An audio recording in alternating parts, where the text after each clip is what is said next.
हाँ बेटा। मम्मी जी, मैं आज घर आ रही हूँ। क्या घर आ रही है? अरे क्या हो गया बता तो। घर आकर बताती हूँ आपको सब। हाँ आ जा, घर आकर बताना क्या हो गया। ठीक है ठीक है, हाँ ठीक है। मम्मी जी नमस्ते।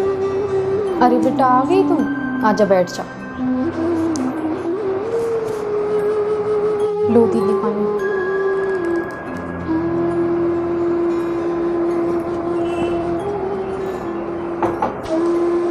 मम्मी अब मेरी बर्दाश्त से बाहर हो रहा है।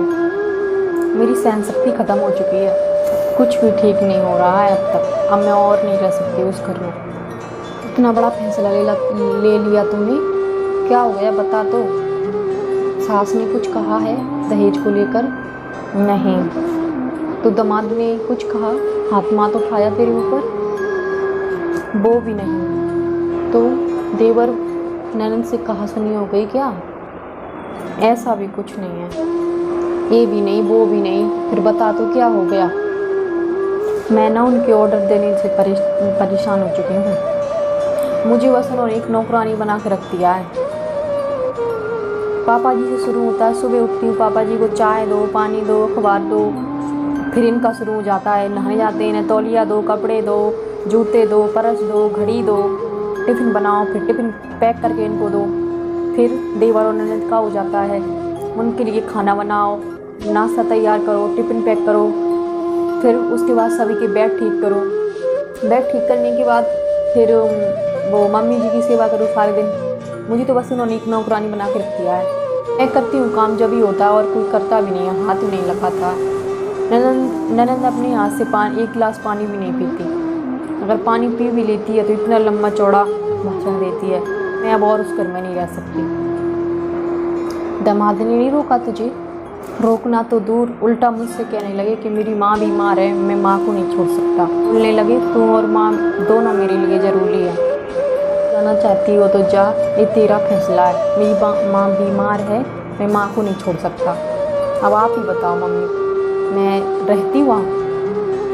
आप बताओ भाभी। अच्छा किया तुमने, अब तुम है ही रहे अच्छे से। भाभी तेरी सेवा करेगी, सबकी तो करती ही है, तेरी भी करेगी। तेरे पापा की करती है, मेरी करती है, भैया की करती है, सबकी करती है, अब तेरी भी करेगी आज से। आपका काम कम था क्या जो इनका भी डाल दिया मेरे सर पर? खुद तो पड़ी रहती हूँ सारे दिन। आप सबके काम कर कर के मेरी जान निकल जाती है। इन्हें और रख लो घर पे। खुद के काम कम है जो इनके भी मैं करूँ? भेजो इन्हें अपने घर। मेरी बस का नहीं है इनका काम करना। ये कैसे बात कर रही हो भाभी?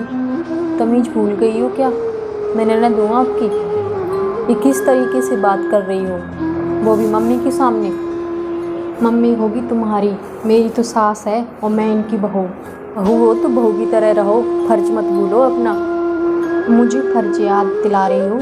मुझे तो सारे फर्ज याद हैं। तुम्हें याद है तुम शादी से पहले एक गिलास पानी भी नहीं पीती थी, और पी लेती थी तो इतने लंबे चौड़े भाषण सुनाती थी मुझे। बोलती थी मुझे भाभी सास की सेवा करो। बहू का फर्ज होता है सास की सेवा करना। खुद की बारी आई तो खुद को उनकी सेवा करनी पड़ रही है तो परेशानी हो गई। और अपने भाई को तो क्या बोलती तुम बार बार कि भैया मम्मी को छोड़कर मत जाना, तुम मम्मी का इकलौता सहारा है। और जब जीजा जी ने मम्मी की साइड ली तो तुम घर छोड़ के यहाँ आ गई। एक बेटी की शादी से पहले ये इच्छा होती है कि उसकी भाभी ऐसी आए कि उसके मम्मी पापा और घर वालों की खूब सेवा करे। जब खुद की शादी होती है तो उसकी हर चीज़ में राय बदल जाती है। जब भाभी अपने घर में काम करे तो फर्ज, और बही ननद अपनी ससुराल में काम करे तो क्या बोल रही थी अभी, नौकरानी? क्या घर का काम करना नौकरानी का काम है, बहू का नहीं? बहू, ये क्या कह रही है तू? नहीं मम्मी, भाभी सही बोल रही हैं। भाभी आपने मेरा घर टूटने से बचा लिया। अब मैं घर जा रही हूँ।